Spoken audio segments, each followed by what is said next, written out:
The smell of cinnamon and apples fills the kitchen as I slide my oven mitt under the golden brown pie. Aunt Marlene's recipe.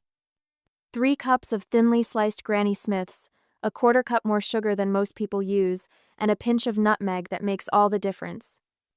The familiar scent should comfort me, but today it only sharpens the ache in my chest. My hands tremble as I set the hot pie on the windowsill to cool. The morning sun catches on the official letterhead in my other hand. 12 years of education, 5 years of climbing the corporate ladder, and it all ends with regret to inform you, and company-wide restructuring. I've invited Caleb Reynolds for dinner tonight. My mother's voice slices through the quiet kitchen. I hadn't heard her come in. Gloria Taylor stands in the doorway, perfectly pressed slacks and a powder blue blouse that matches her eyes. Her silver-streaked hair is swept into the same neat bun she's worn since I was a child. Caleb Reynolds? I fold the termination letter and slip it into my pocket. Why? Mallory appears behind Mom, their matched expressions making my stomach tighten. My sister leans against the doorframe, arms crossed over her designer blazer. Because you're 31, unemployed, and living at home? Mallory says, her voice dripping with false concern. He's a good catch, Claire. Stable job at the bank, his own house. You can't afford to be picky anymore. Mom moves to the kitchen table, pulls out a chair. Sit down, Claire. I remain standing. Your situation has become untenable, Mom continues, smoothing an invisible wrinkle from the tablecloth. We've discussed it as a family, and we believe marriage is your best option now. The floor seems to tilt beneath my feet. Marriage? To Caleb Reynolds? Mom, I barely know him. You went to high school together, she counters. 12 years ago. Mallory sighs dramatically. You're 31, Claire, still living at home with no prospects. What exactly is your plan? My gaze drifts to the small framed photo on the counter, Aunt Marlene and me at my college graduation, her arm around my waist, her smile so proud it almost hurt to look at, the only person who ever truly saw me. I had a plan, I whisper. I had a career in Atlanta, a promotion, my own apartment. And you gave it up, Mom says, her tone sharpening. Nobody forced you to come back here. The memory flashes vivid and raw, my phone ringing at 11:42 p.m. Mom's voice, shaky for once. Marlene's had a stroke. It's bad, Claire. The next morning, asking my boss for a temporary leave of absence. Temporary becoming permanent as Aunt Marlene's recovery stretched from months into years. I promised her I'd be here as long as she needed me, I say, the words catching in my throat.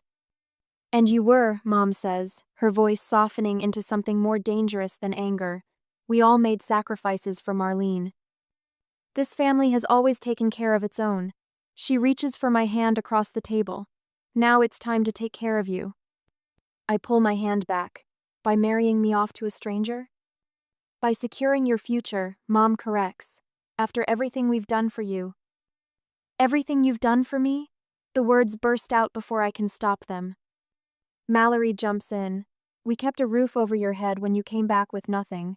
Dad and Mom rearranged their entire retirement plan for Aunt Marlene. And you. The familiar weight of family obligations settles on my shoulders.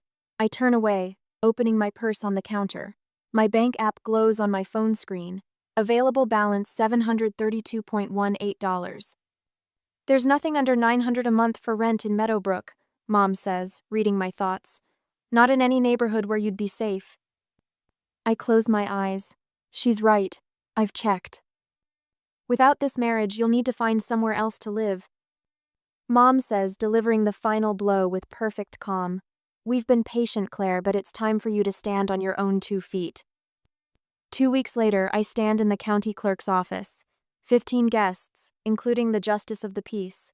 No bridal shower, no celebration. My name misspelled as Clara on the hastily printed program. I pack my few belongings into 2 suitcases and a cardboard box. A framed photo of Aunt Marlene. 3 business suits that no longer fit the life I'm entering. The accounting award I received before everything changed. In the mirror, I catch a glimpse of my reflection. The gold band on my left hand catches the light, feeling heavier than its delicate width suggests. not a symbol of love but of surrender. A tear slides down my cheek as I close my childhood bedroom door for the last time. The gentle trap has sprung, and I've walked right into it. The 4-hour drive to Savannah stretches like a desert between us. Caleb keeps both hands on the wheel, his knuckles white against the black leather. I stare out the window, counting red barns and rusted tractors to keep my mind from circling back to the courthouse steps, to Mom's perfunctory hug and Mallory's satisfied smirk. Would you like to stop for lunch? Caleb's voice startles me after nearly 2 hours of silence. No, thank you. The words stick in my throat, dry and hollow. When we finally cross into Georgia, the landscape shifts. Spanish moss drapes from ancient oaks like old women's hair. Savannah rises around us, elegant and worn at the edges, a city comfortable with its ghosts. Caleb turns onto a street lined with Victorian homes, their gingerbread trim and wide porches speaking of another time. He pulls into the driveway of a sage green house with white trim and stained glass panels flanking the front door. This is it, he says, the first full sentence he's spoken since we left Mississippi. I follow him up the walkway, my suitcases bumping against my legs. The porch swing creaks in the afternoon breeze. A ceramic pot holds bright red geraniums, their petals impossibly vivid against the weathered boards. Caleb unlocks the door, stepping aside to let me enter first. The foyer opens to a living room with tall windows and original hardwood floors. Not opulent, but well-kept, comfortable. I'll show you around, he says, leading me through the main floor. A formal dining room I can't imagine us using. A study with floor-to-ceiling bookshelves. A kitchen with surprisingly high-end appliances. The massive Viking stove gleams like it belongs in a restaurant, not this modest home. We climb the staircase, its wooden banisters smooth under my palm. At the top, Caleb stops at the first door on the right. This is your room. He pushes the door open, and I freeze in the doorway. The walls are painted a soft sage, lighter than the exterior. A queen-sized bed with what looks like brand-new linens. A writing desk beneath the window. A reading chair in the corner with a small lamp. Mine? My voice sounds small. Yes. Caleb shifts his weight. The bathroom is through there. I'm down the hall if you need anything. I step into the room, expecting him to follow. He remains in the doorway. This is your space, he says quietly. Take all the time you need. The door clicks shut behind him. I stand in the center of the room, listening to his footsteps fade down the hallway. The silence that follows feels different from any silence I've known, expectant but not demanding. I sink onto the edge of the bed, running my fingers over the quilt. Not a wedding gift. Not something Mom picked out with tight-lipped disapproval. Just nice, normal. A place to sleep that belongs to me. My throat tightens. I blink hard, refusing to cry again today. The bathroom door stands ajar, revealing gleaming white tile. I push it open, finding towels folded on the counter thick, plush, the color of sea glass. And next to them, a new bottle of rosemary mint shampoo. My brand, the one I used to splurge on before money got tight. I pick it up, unscrewing the cap to inhale the familiar scent. How did he know? That night, I lie awake listening to the unfamiliar creaks of this strange house, wondering what tomorrow will bring, what this marriage will demand of me. What Caleb Reynolds, me husband, a near stranger, expects. Morning comes with birdsong and the smell of coffee. I dress quickly, unsure of the protocol for breakfast with a man I barely know. The kitchen is empty, but a mug sits on the counter beside the coffee pot. A note leans against it, written in precise, angular handwriting. Help yourself to anything in the kitchen. Back around 6. I pour coffee, adding cream from the refrigerator that's surprisingly well stocked. Next to my mug, a plate holds 2 blueberry muffins covered with plastic wrap. The house settles around me as I eat, no voices breaking the quiet. No Mallory asking how I plan to contribute today. No Mom's pointed comments about job applications or appropriate attire. Just space, room to breathe. Days pass in this strange, suspended state. Caleb leaves early each morning in crisply pressed shirts and tailored slacks, far nicer than what I'd expect for someone working at a local bank. He returns in the evenings, preparing simple meals that he serves without comment or criticism. We exchange polite questions about our days. He never asks why I spend most of my time in my room. Never suggests I should be looking for work or keeping the house more thoroughly. A week into this peculiar arrangement, I venture into his study while he's gone. The desk is neat, empty except for a stack of architectural drawings partially hidden beneath a folder. I slide one out, revealing detailed plans for what looks like a corporate headquarters. In the corner, the name Whitfield Tower appears in elegant script. The next morning, curiosity drives me from bed earlier than usual. I hear Caleb moving downstairs, the front door opening and closing. Through my bedroom window, I watch him walk to the driveway where a new Lexus RX 350 has replaced the modest sedan we drove from Mississippi. That afternoon, the phone rings while I'm reading in the living room. I let it go to voicemail, but the caller's message plays loudly enough for me to hear. Mr. Whitfield will be in the meeting at 10. Please have the Anderson proposals ready for review. Mr. Whitfield? The following morning, I dress carefully in the most professional outfit I brought with me. I wait until Caleb leaves, then follow in the used Honda I'd purchased before losing my job. He drives toward downtown Savannah, the Lexus stopping before an imposing glass building that stretches skyward. I park across the street, watching as Caleb exits his car and walks toward the entrance.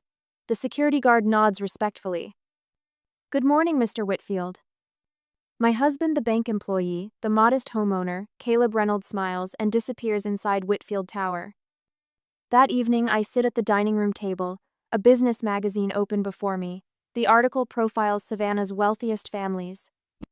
Henry Whitfield stands proudly next to a younger man with familiar eyes and a reserved smile.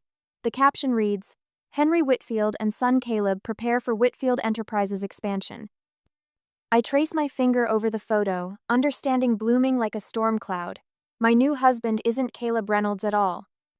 I hear his key in the lock, his footsteps in the hallway. He stops when he sees me waiting, the magazine open between us. I cannot confront him yet, as I haven't figured out my family's plan yet. The gold-embossed invitation sits on the coffee table between us, catching morning light through the bay window. Mallory's name in fancy script, followed by Celebration of Professional Excellence. 120 guests at my parents' newly renovated, according to the flowing text. I've read it 7 times since yesterday's mail. You don't have to go, Caleb says, sliding a mug of coffee toward me. I wrap my fingers around the warm ceramic. Yes, I do. He sits across from me, his eyes concerned but not pitying. In the 3 months since our arrangement began, I've grown to appreciate that distinction. I'll drive you, he offers. Wait in the car if you want. I shake my head. This is something I need to face myself. The embroidery hoop sits in my lap, nearly finished. For weeks, I've worked on this piece for Meloria, delicate pattern of dogwood blossoms, Mississippi's state flower, with her name and promotion date in elegant stitches. Aunt Marlene taught me this particular stitch when I was 12. My fingers move with muscle memory, pulling thread through fabric. It's beautiful, Caleb says. It's nothing, I reply too quickly. Then softer. Just something to keep my hands busy. But it isn't nothing. It's hours of careful work, a peace offering I'm not sure will be accepted. The next morning, I stand before the mirror in the guest bedroom. The navy blouse I'd initially selected lies discarded on the bed. Instead, I button a crisp white shirt over tailored gray slacks. Professional but understated. Nothing that can be criticized for trying too hard or not trying enough. I've learned the narrow path of acceptability in the Taylor household. My smile looks foreign in the mirror. I practice it again, lips curved upward, teeth showing just enough, eyes crinkling at the corners. Not too eager, not too reserved. Perfect. The 3-hour drive back to Mississippi stretches before me like an endurance test. I touch the gold band on my finger, turning it once, twice. Strange how this symbol of my surrender has become a talisman of courage. The familiar turns to my parents' driveway arrive too soon. New landscaping lines the approach, sculpted hedges and imported stones that weren't here 3 months ago. The house itself looks larger somehow, with fresh paint and expanded windows. Money has changed hands since I left. Mom opens the door before I can knock. Her light perfume Chanel. Always Chanel envelops me as she brushes her cheeks against mine. Not quite a kiss. Claire, she says, holding me at arm's length. Her eyes travel from my face to my shoes. You look, well, have you put on weight? Hello, Mom. I step past her into the foyer, clutching my embroidery gift wrapped in simple brown paper. The house hums with activity. Caterers move efficiently through rooms that have been transformed. The walls between the living room and dining room are gone, creating an open space filled with flowers and rented furniture. Crystal glasses catch light from new chandeliers. Mallory spots me from across the room. Her cream-colored dress probably costs more than my monthly living expenses. She glides over, champagne flute in hand. You made it, she says with raised eyebrows. You look rested. I hold out my package. Congratulations on your promotion. She takes it with 2 fingers as if it might soil her manicure. Oh, thank you. I'll put it with the others. I watch as she places my handmade gift carelessly on a table piled with wrapped packages in designer paper with elaborate bows. A cousin I barely recognize approaches Mallory, air-kissing both cheeks. Your dress is divine. Valentino? Naturally, Mallory laughs. The cousin's eyes slide toward me. And Claire, we heard you married that Reynolds boy. Her voice drops to a stage whisper. Such a pragmatic choice. I excuse myself, moving toward the kitchen. The house layout has changed, but I know where to find temporary solitude.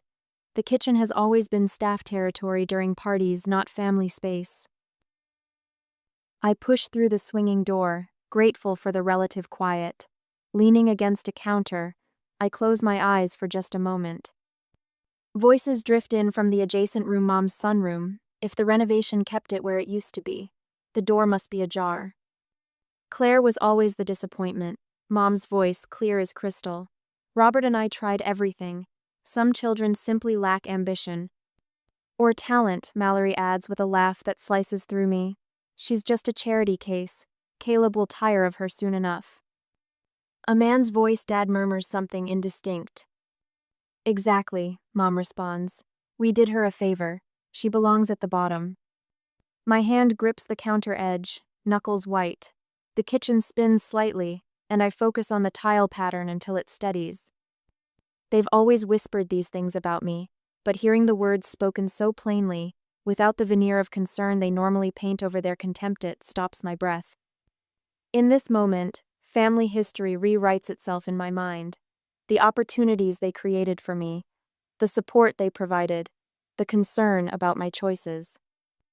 All of it suddenly clear for what it was, control wrapped in the language of love. I straighten my back. My hand finds the wedding ring again, but this time I don't turn it for comfort. Instead, I slip quietly back through the kitchen, past clusters of guests I barely know, toward the entry table where my purse waits. On my way, I pass the gift table. Without breaking stride, I reach out and retrieve my brown paper package. Not this time. I won't leave pieces of myself behind for them to discard. No one notices as I slip out the front door. No dramatic exit, no confrontation. Just quiet steps down the new stone pathway. In my car, I send a single text to Caleb, coming home early. The highway stretches before me, an invitation to distance. Tears finally spill free, blurring the road signs until I pull over at a rest stop. I sit with my hands gripping the steering wheel, shoulders shaking with sobs that have waited years for release. When the tears subside, I notice my reflection in the rearview mirror, red-eyed and blotchy, but somehow more myself than the carefully composed woman who arrived hours earlier. Back on the road, each mile marker puts distance between me and Meadowbrook. The pain doesn't lessen, but something else grows alongside it. With every passing mile, the resolve strengthens in my chest. They said I belong at the bottom. I touch my wedding ring, but the meaning has shifted yet again. Not a trap, not even a talisman now. A choice I can unmake. The highway signs for Savannah appear as the sun begins to set. I'm going home, but not to them. Not ever again. The porch light glows amber against the twilight as I pull into the driveway. My knuckles ache from gripping the steering wheel during the 3-hour drive from Mississippi. Inside, a lamp casts a warm circle in the living room. Caleb sits in the wingback chair, two steaming mugs on the side table beside him. You're back early. His voice carries no judgment, just quiet observation. I drop my purse on the entryway table. The weight of my family's words presses against my chest, making each breath shallow. They never wanted me to succeed. Caleb rises, offers me the blue ceramic mug, Earl Grey with a splash of milk, exactly how I take it. Tell me. The tea warms my hands as I sink into the sofa. They talked about me like I was a burden they'd finally offloaded. My mother said I was always the disappointment. My voice cracks.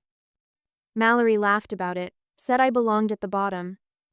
Caleb sits across from me, his expression unreadable. I'm sorry they hurt you. The strangest part? Coming back here felt like? I pause, surprised by the truth forming on my tongue. Like coming home. This place, not theirs. Something shifts in Caleb's face. He sets his mug down, clasps his hands between his knees. There's something I need to tell you. The familiar sensation of dread coils in my stomach. More secrets, Mr. Whitfield? He winces at the name. My family owns Whitfield Enterprises. We're not just connected to it. My father is Henry Whitfield. The Henry Whitfield? The development magnate? The pieces click together with sickening clarity. That's why you've been pretending to be Caleb Reynolds. I haven't been pretending, he says firmly. Reynolds is my middle name. I've used it before when I wanted to live without the Whitfield shadow. I stand, needing movement to process this. Why me then? Why this whole charade? Caleb's gaze drops to the floor. Your father approached mine at a business function, suggested an arrangement that would benefit both families. The room tilts slightly. An arrangement. A marriage. Between the daughter of Robert Taylor and the heir to Whitfield Enterprises. His voice sounds hollow. Our father's negotiated terms over golf. My throat tightens. Terms. Financial considerations. Business opportunities. Caleb meets my eyes. I didn't know until after the wedding. My father said I needed to settle down, suggested I meet a suitable young woman. He arranged everything. I press my fingertips against my temples, connecting invisible dots. The church building fund, my father's pet project, suddenly fully funded last month. Yes. And Mom's new Lexus, identical to yours. Caleb nods. Mallory's promotion at Carson Development. A Whitfield subsidiary, isn't it? It is. Laughter bubbles up from my chest, sharp and bitter. They sold me. Their disappointing daughter, the one who belongs at the bottom. They sold me to the Whitfields. Claire. And you bought me. The words taste metallic. Caleb stands, keeps his distance. I agreed to meet you. The rest happened because I chose it. Why? What could possibly make marrying a stranger worthwhile? Freedom from my father's other plans. His honesty surprises me, but that's not why I'm telling you this now. I cross my arms. Then why? Because I want you to stay. Not as an obligation, as a partner. He takes one step toward me, stops. I'll support whatever dreams you have, no conditions. School, career, anything. Another trap with prettier bars. My voice sounds cold even to my own ears. Caleb walks to his desk, retrieves a folded paper, and places it on the coffee table. My termination letter from the accounting firm. I found this when unpacking your things. What did you love about your work? The question catches me off guard. What? Your work in Atlanta. What did you love about it? The order of it? I answer automatically. The clarity, helping people understand their finances. I pause, remembering, solving problems, making complex things simple. Is accounting what you want to return to? The question hangs in the air, unexpected in its openness. For the first time in years, someone is asking what I want, not telling me what I should do. No, I whisper, then stronger. No, I want something different. When I cared for Aunt Marlene, I found something I never felt in accounting. What was that? Purpose, connection. The truth flows easier now. I've been thinking about nursing school. Caleb nods. Savannah Technical College has an excellent program. I won't be anyone's bargaining chip, I say, the anger returning. Not yours, not my family's. I understand. He stands, moves toward the hallway. Your room is yours for as long as you want it. No expectations. The rest is up to you. That night, I sit cross-legged on my bed with my laptop, researching nursing programs. The Savannah Tech website glows on the screen. Application deadlines, prerequisites, tuition costs. My fingers hover over the keyboard as I calculate the numbers. For the first time in months, sleep comes easily, deep and dreamless. Morning brings clear skies and cool air. I cradle my coffee on the porch swing, watching sunrise paint the sky coral and gold. Caleb appears with his own mug, pauses at the door. May I join you? I nod, shifting to make room. I made an appointment at Coastal Bank today, I tell him. I'm opening my own account. He sips his coffee. Good.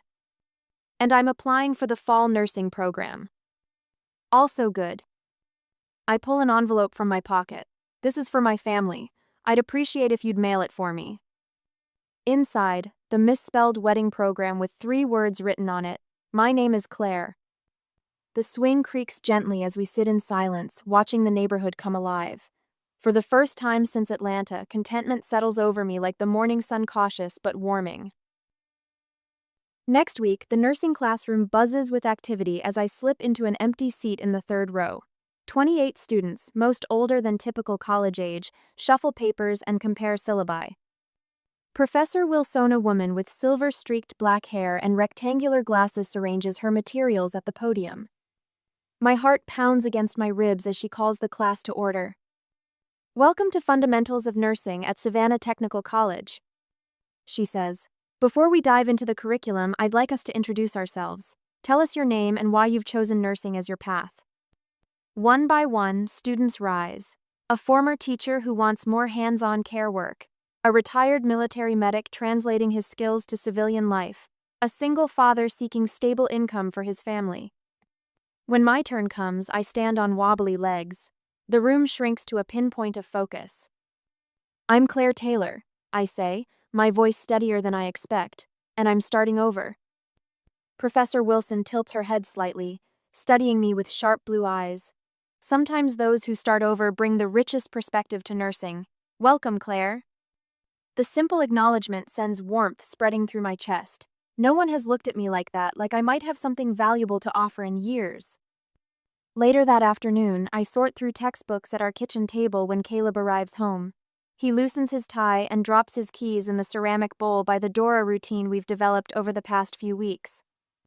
How was the first day? He asks, filling a glass with water from the refrigerator door. Words spill out of me's diverse class, the clinical rotation schedule, Professor Wilson's practical approach. Caleb listens without interruption, nodding occasionally, his eyes never leaving my face. You're glowing, he says when I finally pause for breath. I touch my cheek, surprised to find it warm. It feels right, like I should have done this years ago. Better now than never at all, he says, then adds, I picked up ingredients for pasta. Thought we could celebrate your first day. That night begins a new ritual, sharing our days over dinner, Caleb's architectural challenges and my nursing studies creating a bridge between our separate worlds. 3 weeks later, 5 of us huddle around my kitchen table surrounded by anatomy flashcards and half-empty coffee mugs. Darlene, a former postal worker with 3 grown children, quizzes Eduardo on medical terminology, while Leslie and Mark debate treatment protocols. You have the perfect study space, Leslie says, stretching her arms overhead. Quiet neighborhood, great lighting, and a kitchen stocked with snacks. Speaking of which, Caleb says, appearing from his home office with a plate of sliced fruit and cheese, brain food for the future healthcare professionals. My classmates thank him as he sets down the plate and retreats, giving us space without making himself scarce. I watch him go, still marveling at how he provides support without interference. During our next study session, a week later, Professor Wilson pulls me aside after we review a particularly difficult case study. Your analysis showed exceptional insight, Claire, she says. You have a natural ability to connect symptoms with underlying causes. Have you considered specializing in diagnostics after graduation? The compliment catches me off guard. I haven't thought that far ahead, I admit. You should, she says firmly. Talent like yours shouldn't be wasted. Talent. The word echoes in my mind throughout the evening. Not usefulness, not obligation, talent. The next morning, my phone vibrates with the 5th voicemail from my mother in 3 days. Claire, we're concerned about you. Gloria's voice rings with the familiar note of disapproval. This nursing school nonsense is beneath someone married to a Reynolds. Call me back immediately. I delete the message without returning the call. 2 days later, a knock at our door interrupts my study session. Mallory stands on our porch, her eyebrows rising as she takes in my sweatpants and oversized Savannah Tech t-shirt. This is unexpected, I say, not inviting her inside. I was in the area for business, she says, peering past me into the house. May I come in? I hesitate before stepping aside. Mallory surveys our living room with calculating eyes. Quaint, she says, fingering the edge of a textbook. Mother says you haven't been returning her calls. I've been busy with school. School. She says the word like it tastes bad. Claire, be reasonable. You're married to a Reynolds. There's no need for you to work, let alone study something as hands-on as nursing. I enjoy it, I say simply. Her focus sharpens. Have you met Caleb's family yet? The Reynolds have connections that could benefit us all. The familiar pattern clicks into place my family's endless calculations of advantage. Mallory, I say, my voice calm but firm, my education and my marriage are not family resources to be leveraged. She blinks rapidly, as if I've spoken in a foreign language. Since when do you talk like that? Since I remembered I'm allowed to have boundaries. Her mouth opens and closes before she recovers. Mother won't be pleased. I'm not living my life to please Mother anymore. After she leaves, I lean against the closed door, surprised not by the confrontation but by the steady calm I maintained throughout it. That evening, I tell Caleb about Mallory's visit while we prepare dinner together. They'll keep trying, he says, chopping bell peppers. My father was the same way until I made it clear I wouldn't be manipulated. How did you do that? I ask. He smiles. I'll show you my plans tomorrow. I've been working on something I think you'll appreciate. The next morning, Caleb spreads architectural drawings across our dining table designs for affordable housing with accessible features for elderly and disabled residents. My father wants luxury condominiums, he explains, but I see a different future for Whitfield Enterprises. As he outlines his vision, I recognize the quiet revolution in his words, the same one taking root in my own heart. 2 years later, the cream-colored graduation cap sits oddly on my head as I smooth my crisp nursing scrubs. 2 years of early mornings, late nights, and more coffee than any human should consume have led to this moment. I scan the auditorium, finding Caleb's face among the crowd. He beams at me, pride radiating from him like sunlight. Claire Elizabeth Taylor, Dean Harmon announces. My legs carry me across the stage with a confidence I never possessed in my family's home. As the dean places the nursing pin on my lapel, I glimpse my reflection in her glass smiling, standing tall, eyes clear. I accept my diploma with honors, the weight of the achievement settling in my chest like a warm stone. Later, at the small celebration Caleb arranged at our favorite cafe, I'm surrounded by genuine friendspeople who know me, not as a disappointment or a charity case, but as myself. To Claire, says Meredith, raising her glass. We bonded during our first anatomy lab when we both nearly fainted, the woman who explained electrolytes to me 16 different ways until it finally stuck. Everyone laughs. I tuck the memory away, a treasure to revisit on harder days. When Caleb slides an envelope across the table, I raise an eyebrow. What's this? Open it, he says, his voice soft. My fingers tremble slightly as I break the seal. The hospital letterhead catches the light. Trauma unit? I whisper, reading further. They accepted me? Caleb reaches for my hand. Of course they did. I remember the countless hours studying, the volunteer shifts, the extra certifications. The joy bubbling through me now feels earned, authentic, nothing like the hollow praise my family once parceled out for conforming to their expectations. 2 weeks later, I stand beside Mrs. Eleanor Jenkins's bed, adjusting her IV line. Her silver hair and sharp blue eyes remind me so much of Aunt Marlene that my heart constricts. You have gentle hands, Mrs. Jenkins says, her Georgia accent thick as honey. My last nurse jabbed me like she was harpooning a whale.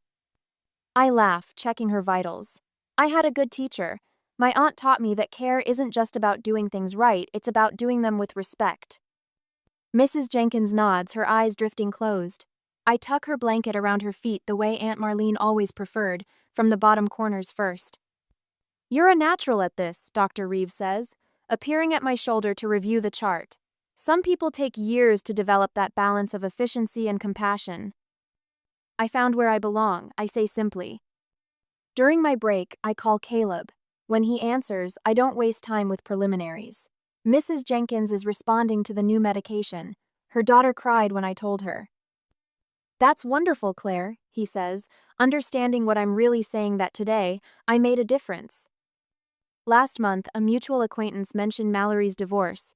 Mom sent a Christmas card to our old address.